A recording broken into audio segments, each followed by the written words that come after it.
Ikaze kuri The Vibes Triple Rwanda tugiye kubagezaho inama y'icyumweru. Insanganyamatsiko: ntuzamfatwa abandi bamvuga, uzaharanire kumenya uwo ndiwe.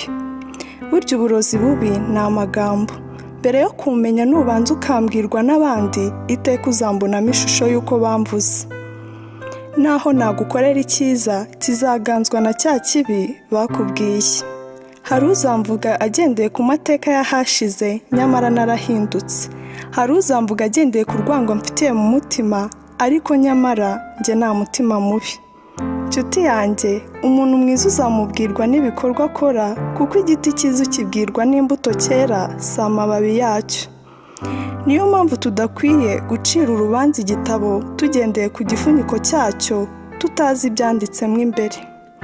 Bityo rero, aho kumfata uko bakubwiye, uzaharanire kumenya uwo ndiwe.